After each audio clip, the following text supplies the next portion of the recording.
আসসালামু আলাইকুম, সবাইকে স্বাগতম আমাদের এই ভিডিওতে। আমরা আজকে কথা বলবো টাইপস অফ সেল নিয়ে।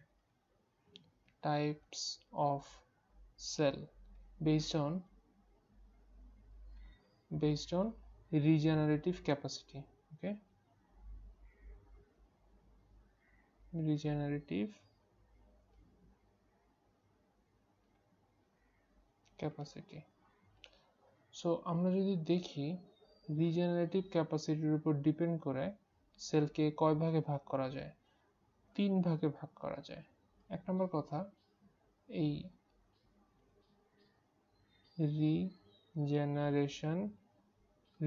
রিজেনারেশন যদি করে, সবসময় যদি করে, তাহলে একটা। রিজেনারেশন যদি না করে, এটা আরেক ধরনের।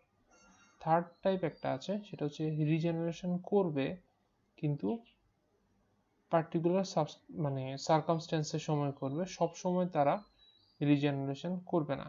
সো যেসব সেল কন্টিনিউয়াসলি রিজেনারেট করে তাদেরকে আমরা বলি ল্যাবাইল সেল। যারা রিজেনারেট করে না তাদেরকে বলা হয় পার্মানেন্ট সেল।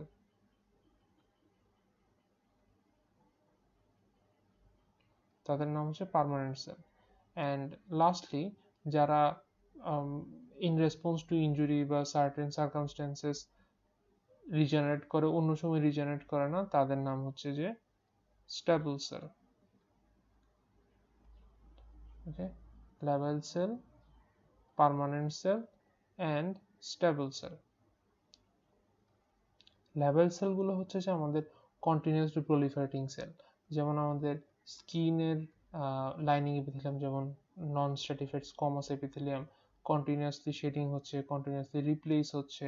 অন্যদিকে বলা যায় যে জিআইটির যে মিউকোসা থেকেও আমরা একই জিনিস দেখতে পাই, যে প্রতিদিন শেডিং হচ্ছে, প্রতিদিন রিপ্লেস হচ্ছে। সো এইভাবে করে গ্ল্যান্ডের সেল, তারপর হচ্ছে আমাদের লিম্ফয়েড সেল, স্প্লিনের সেল, এরকম অনেক কিছু বলা যায় এই ল্যাবাইল সেলের উদাহরণে। পার্মানেন্ট সেল হচ্ছে 3টা। একটা হচ্ছে নার্ভ সেল, সেকেন্ডলি হচ্ছে যে হার্ট মাসল অ্যান্ড থার্ডলি হচ্ছে স্কেলেটাল মাসল।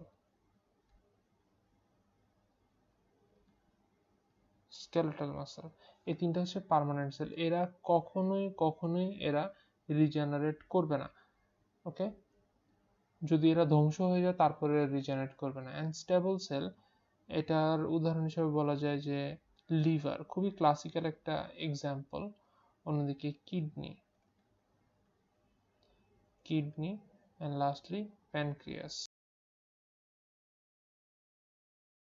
সো এদের ঘটনাটা কি? এদের ঘটনা হচ্ছে যে নর্মালি এরা একদম সুপ্ত অবস্থায় আছে, এরা কোনোভাবে রিজেনারেট করতেছে না, কিন্তু দেখা গেল কোন এক স্টিমুলাস এদের আসলো, সেই স্টিমুলাসের রেসপন্সে এরা হচ্ছে প্রলিফারেট করবে। ধরা যাক যে কোনো একটা লিভারে কি হলো, লিভারে এক ধরনের ইনজুরি হওয়ার পরে তখন লিভারের একটা অংশ নষ্ট হয়ে গেল, অথবা হচ্ছে আমরা অপারেশন করে কেটে ফেললাম, তখন এই যে লস্ট যে অংশটা, সেটা আবার হচ্ছে যে রিজেনারেট করে আবার তারা ফিক্স করে ফেলবে। সো এইটুক পর্যন্ত হচ্ছে যে স্টেবল সেল।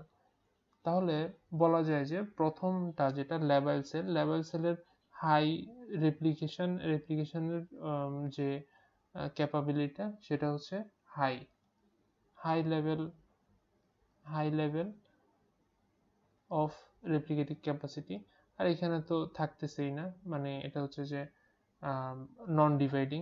আর এটা হচ্ছে যে low level of replicative properties এটার থাকে। সো এটাই হচ্ছে যে তিন ধরনের সেল নিয়ে আমরা কথা বললাম আজকে।